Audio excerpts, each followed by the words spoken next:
El profe Fernando Mastandrea nos presenta una nueva sección grupal que se llama El Recreo de los Profes.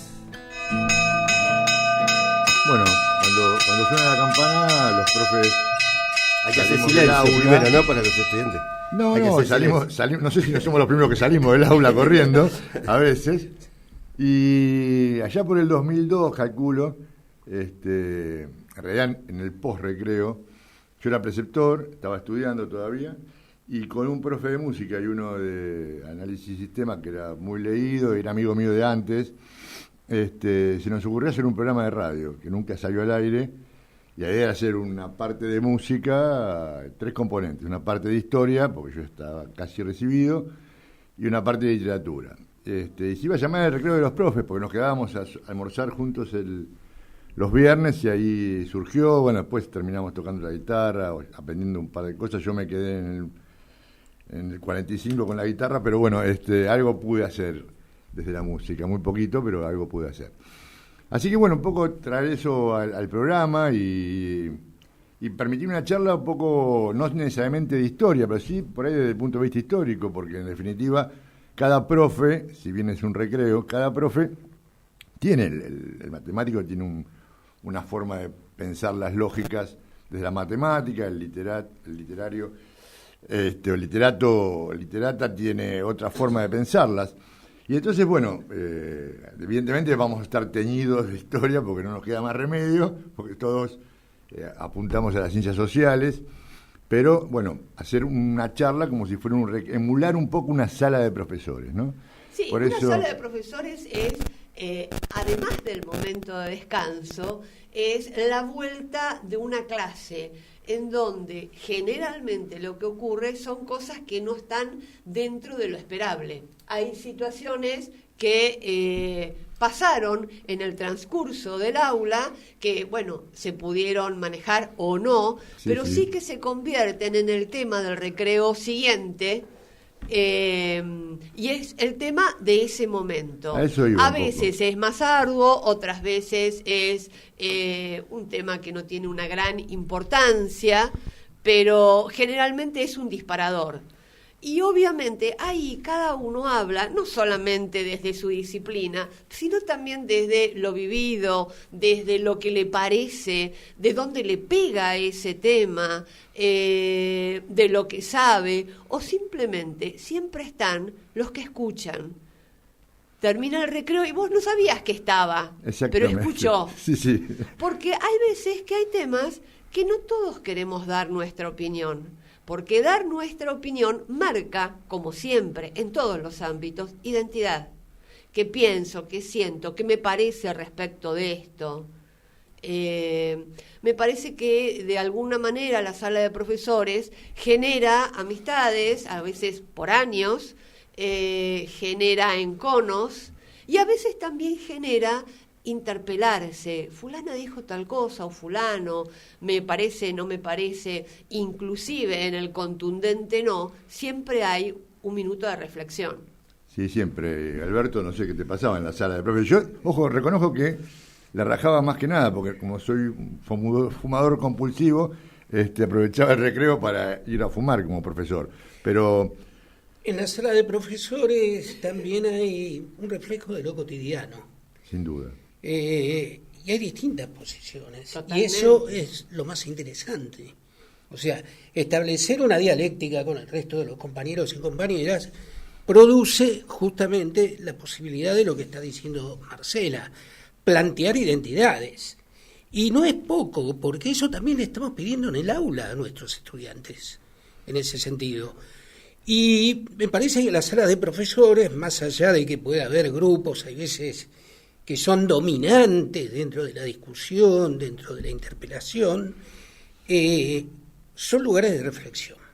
No, y además la sala de profesores tiene diferentes franjas etarias. Totalmente. Con lo cual, hay momentos en que a vos también te interpela lo que dice el que se recibió hace 2 minutos y viene con las mismas ínfulas que tal vez habíamos empezado nosotros. Sí. O que está mucho más cerca de los chicos y tiene un pensamiento bueno, más cercano, con otra mirada. Claro. Entonces nosotros desde la experiencia decimos, está bien, pero vas a ver que en determinado momento va a haber que poner el límite. Y el límite, le guste a quien le guste, y pasa en las épocas, siempre es aprendizaje. Totalmente. Pero también el límite en la sala de profesores es aprendizaje, porque también los adultos vierten en la sala de profesores comentarios que vos decís, pero ¿y esto? ¿Esto es lo que dice en el aula? Bueno, por supuesto, este era, yo iba a dar un ejemplo porque de alguna manera pasó el año pasado también, ¿no? Los profesores venían frustrados de un curso, pero frustrados de no poder dar clase. Y no es que yo daba clase demasiado cómodamente, pero y en vez de buscar entre varios cómo llegar a esos pibes y pibas, venían no se puede, estaban negados. O sea, todo pasa en la sala de profesores. Hay los que se esconden, como decías de alguna manera vos, a propósito. No, los que se silencian, los que no les interesa. Y también descubrís que hay mucho intelecto, a veces allanado, y que no puede, pero que hay mucha capacidad intelectual. Yo he descubierto compañeras y compañeros de primerísimo nivel que tienen un perfil más bajo, por ahí yo soy de perfil un poco más alto, y con el cual podrías escribir libros y libros de cualquier materia. Y eso está buenísimo también. Pero a mí me parece que cuando vos encontrás pares, y no es una cuestión etaria, porque teníamos una profesora de geografía que mandaba 9 de cada 10 pibes y no había forma de ir una piba. No, yo lo dije en la mirada, o sea, en la perspectiva de la mirada. También yo apoyo a los que hacen, no me sale la ESI, que la mayoría son 2, 3, 4 generaciones más chicos que yo, generaciones de 5 y demás también, algunos fueron alumnos míos del profesorado, y yo intervengo poco, porque ellos tienen más, esto de lo que un poco íbamos a hablar hoy, ¿no? Porque yo para hoy había propuesto el tema de construcción, pero bueno, No, es que nosotros deconstruimos para poder crear nuevos conceptos. O sea, y fundamentalmente, o sea, nosotros venimos a veces nos sale bien, a veces obviamente nos cuesta muchísimo. Pero la realidad es que la ESI vino de alguna manera no solamente a informarnos, sino también a interpelarnos. Totalmente. Porque, como se dice siempre en cuanto al libro de pedagogía, en la escuela es la caja de resonancia de la sociedad. Bueno, miremos lo que nos rodea. ¿Qué pasa afuera? ¿Todo es contenido intelectual? No. ¿Es verdad que hay cursos inmanejables? Es verdad. Pero la realidad nos plantea que, por ejemplo, para mí, en un curso que yo hice de ESI, fue fundamental. El ausentismo tiene que ver con la vagancia, y yo al día de hoy sigo diciendo no. Porque el alumno, el estudiante, el chico, la chica, el chique, que se ausenta de manera constante o que se duerme o que está enfermo sucesivamente, atrás pasa algo. ¿Por qué nosotros nos tenemos que deconstruir? Porque nosotros venimos de un marco, de una familia tradicional, con sus más, con sus menos, pero que estaba de alguna manera asegurada que el profesor, el maestro, tenés que estudiar. Bueno, ahora todo eso no existe. Dentro de eso, nosotros nos tenemos que manejar con nuestros... con lo que tenemos, con lo que hicimos en nuestras casas, con nuestras familias y con nuestros hijos, y con lo que vemos que es más sano que lo que recibimos. Y a mí siempre me parece que el diálogo, que la escucha, que la posibilidad de volver a repensar genera no siempre la solución, pero no una conducta tóxica. La escuchamos a la profe Andrea Pereira con su opinión. Vamos. Buenas, ¿cómo va? Paso por el grupo porque quería comentar una conversación que se generó en un curso a partir de varios temas que se han instalado en el debate social de estos últimos días. Un punto interesante fue que algunas se preguntaron cómo nosotros, los profes, en tanto adultos, transitamos la deconstrucción de una cultura que nos ha moldeado y en la que se han naturalizado los estereotipos heteronormativos, normalizados normalizado la violencia, el micromachismo, incluso la lectura androcéntrica de la historia con muy poca o nula, podríamos decir, perspectiva de género. Yo les comentaba que Rita Segato, antropóloga argentina especializada en violencia, habla de la pedagogía de la crueldad, que nos lleva a desensibilizarnos frente al sufrimiento del otro, acostumbrándonos al espectáculo de la crueldad, en el sentido de la cosificación de las personas, la precariedad social, la violencia de género, la desprotección de los menores, en fin, así podemos seguir hablando de diversas manifestaciones de esto. Pero ella también sostiene, les decía, el valor de enseñar a pensar, a sensibilizar, a deconstruir estas estructuras que en definitiva son un acto de desobediencia. Quedó abierto el interés en escuchar nuestras diversas voces y experiencias, así como ellos nos expresan las suyas. Me pareció súper interesante que en su camino de reflexión nos interpelen y que nos detengamos a realizar este ejercicio de revisar críticamente lo que se da por sentado, normativizado, naturalizado y la complejidad, así como las contradicciones que esto conlleva. Bueno, pero como decimos, siempre están ellos y nuestra práctica de reflexionar a partir de lo que sucede en nuestras aulas, atravesadas por la realidad, es un compromiso. Así que nada, dejo este comentario porque seguro van a estar interesados en escucharlos, van a preguntar, así que acá mi compromiso de transmitírselos. Que disfruten del recreo, parto a otro colegio, así que en algún momento recreo, nos estaremos Mirá que viendo. se está yendo a otro colegio, se está ¿Sí? yendo. Sí, sí. Esperá, Dale, la vas a hacer la volver. saludamos. Chao, Andy.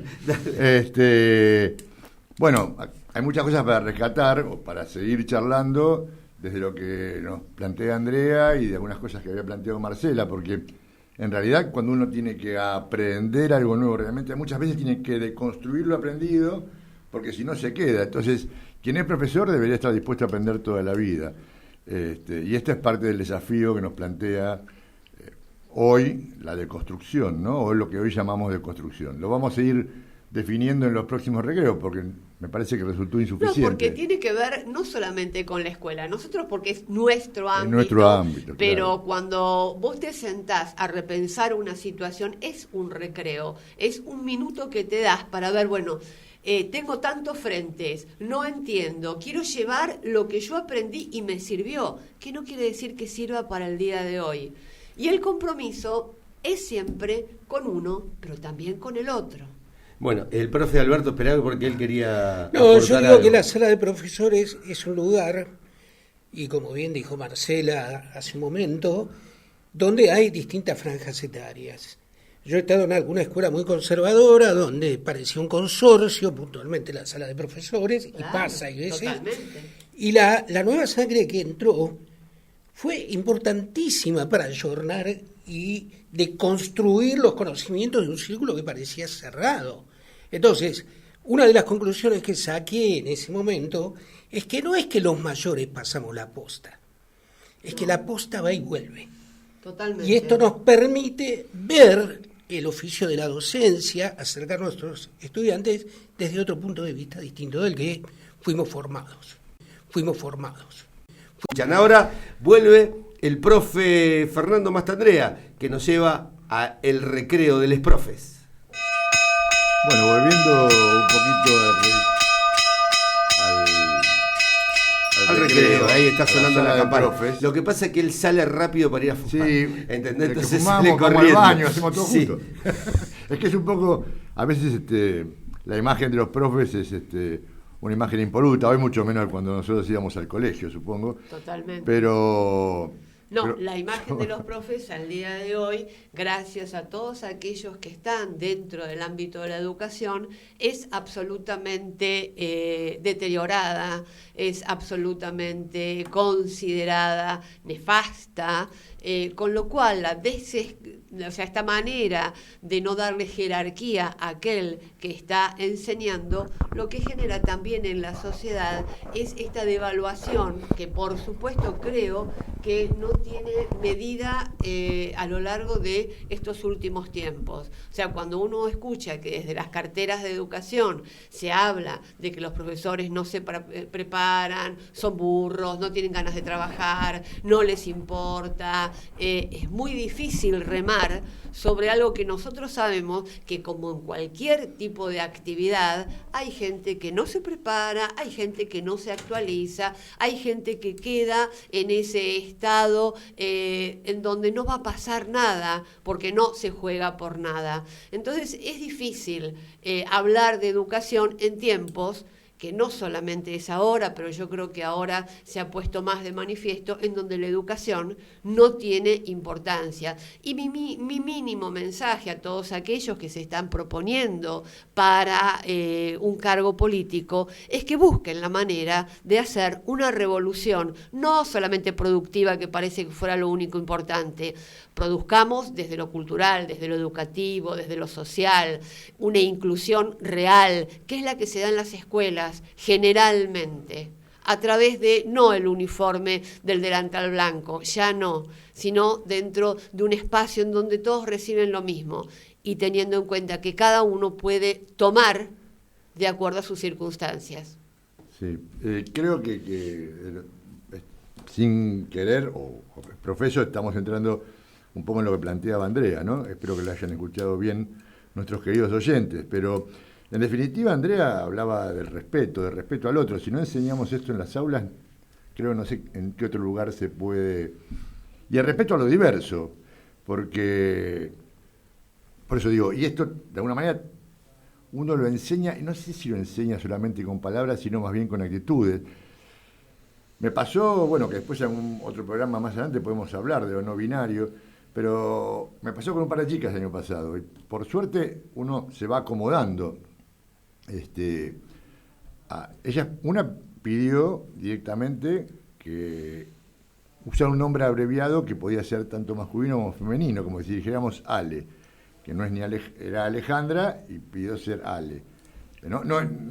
Y otra pidió cambiar la A por la O. El mismo nombre, en este caso sería el ejemplo, Alejandra era, y pasó estoy inventando los nombres, ¿no? Por supuesto, las historias son reales. La identidad es sagrada. Sí, son menores además.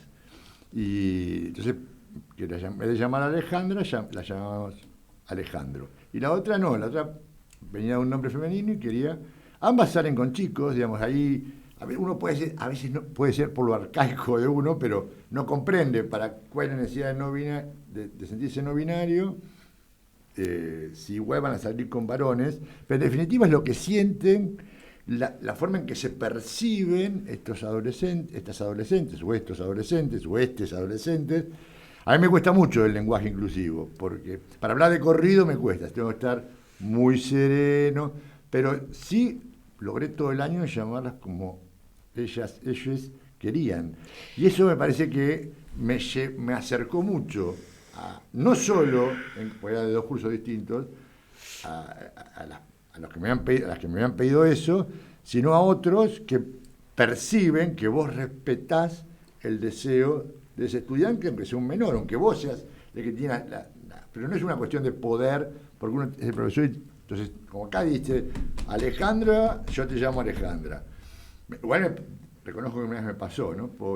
En mi residencia, todo el tiempo llamé a alguien por su nombre femenino, que era lo que había adoptado, y cuando me dan la lista para pasar la nota, digo, ¿quién es Ricardo?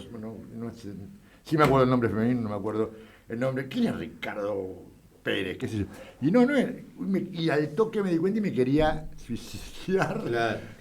El tema es que yo creo que los medios y algunos sectores absolutamente arcaicos tomaron esto del lenguaje inclusivo para atacar cosas mucho más importantes, Exacto, contundentes, que tienen que ver con el no biologizar a las personas. Quiero decir, hay una ley de autopercepción de género. Esa ley de autopercepción de género le permite a un sinnúmero de seres humanos, estamos hablando de seres humanos, que se autoperciban más allá de las características, de sus características físicas.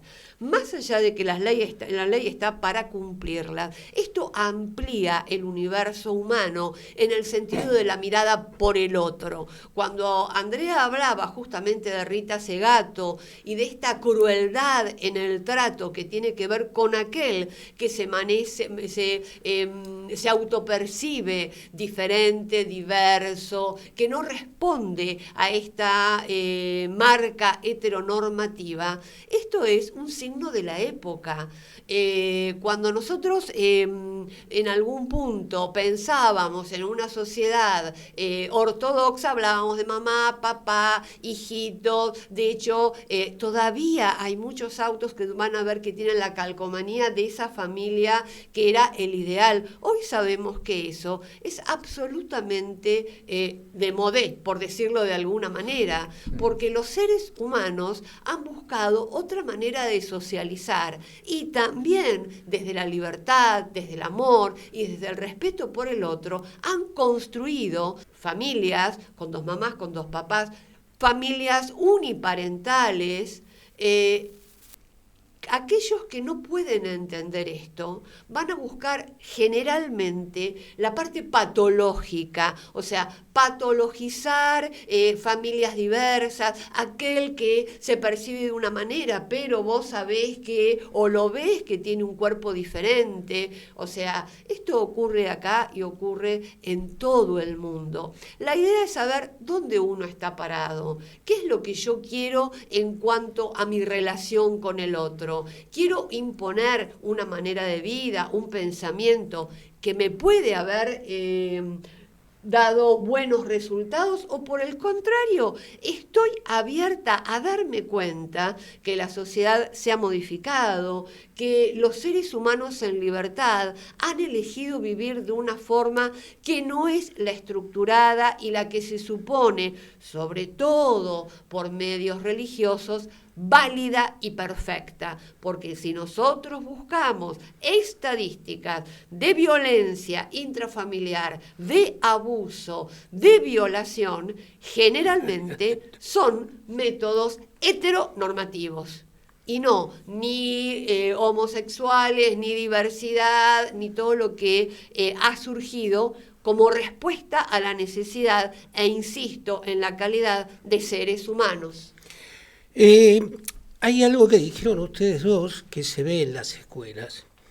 Algo de lo que dijiste vos de ayornarnos y entender la sociedad tal cual como está, en un registro que no es binario. Pero sobre todas las cosas, las escuelas lo que tienen son reglamentaciones. Creo que eso es lo que dijiste vos, sí, Fernando. Y ese es un problema. Pero nos toca a los docentes entender que las reglamentaciones y las leyes preceden a cambios, pero antes de ellas los cambios se formularon dentro de la sociedad. Total. En las escuelas, por lo menos en una... lo que me pasó cuando veía mis prácticas. Exactamente. Porque yo el listado lo tenía... Exactamente. Y por ahí algunos profes, por ahí algunos docentes no aceptaban esa situación, esa condición. Porque hay que decir algo. Hay escuelas que son reglamentaristas y no permiten a los docentes, y estoy hablando de escuelas estatales, también, sí, en ese sentido, sí. No estoy hablando del mundo de la educación privada, tanto sea de gestión estatal o totalmente privada. Y no permiten salirse de ese encuadre que es la reglamentación. Afortunadamente yo trabajé en una escuela de reingreso, hay 8 nada más. Desgraciadamente solo 8. Exactamente. Que tienen características muy particulares, un día vamos a hablar de ellas. Por supuesto. Pero existía una dirección compuesta por Néstor Rebecki, que es de nuestra generación y está jubilado, y un vicedirector que era Iriarte, que vos lo conocés, sí, puntualmente, sí. Es compañero tuyo, en donde siempre nos decía Néstor que una transgresión era sentar un precedente, puntualmente. Y aquí estaba el tema. Sentar el precedente es importantísimo en términos de docencia. Posiblemente nosotros, lo que decías vos, lo que recién te referiste, justamente los mandatos que tenemos, son un poco difíciles y pesados de sacar la mochila de encima. Y hay veces cuando lo logramos hacer, dentro del mismo aula, tenemos una parte más reaccionaria de nuestros estudiantes con eso. También, totalmente. Puntualmente, influida por medios de comunicación, por pautas morales, etcétera. Bien, yo estuve en una escuela donde 2 estudiantes cambiaron de sexo, que fue esta. No fue una operación de un día para otro. O sea, hay un régimen hormonal primero, hay que ver si lo puede aceptar. Sí, hay todo un protocolo. Exactamente. Yo me manejé con el protocolo del gobierno de la ciudad, junto también con Andrea, como autoridad, donde si la persona viene y se refiere a su cambio, de hecho logramos, o sea, esto fue en segundo año, logramos, realmente lo tengo que decir, yo en ese momento tenía un supervisor que era una persona de nuestra edad, súper abierto, que me ayudó mucho en ir pasando todos estos protocolos, todo este articulado, de ver que la verdad, la persona que se ve diferente a el sexo que le ha otorgado su biología, durante mucho tiempo sufre. Entonces, me parece que el pararse en esto de entender, de buscar respuestas, tiene que ver no solamente con la función específica de la escuela. Totalmente. Tiene que ver con nosotros como sociedad, porque todavía seguimos viendo esos chistecitos, que si es gay, que si no es gay, lo vemos en nuestras relaciones personales. Quiere decir que no podemos pretender que todos cambien cuando nosotros no nos miramos, no nos interpelamos y no vemos de qué nos estamos riendo. O sea, durante esta última semana, con toda esta problemática de personajes que forman parte del mundo mediático y los problemas que tienen que ver con abusos, violaciones, estábamos siempre marcando cuál era el género elegido por esa persona. Cuando yo vuelvo, todas esas violaciones, todos esos abusos forman parte de lo heteronormativo y forman parte, desgraciadamente, de lo familiar. Ahí estaban les profes hablando del recreo. Allí estábamos. Campana, o timbre, para cerrar.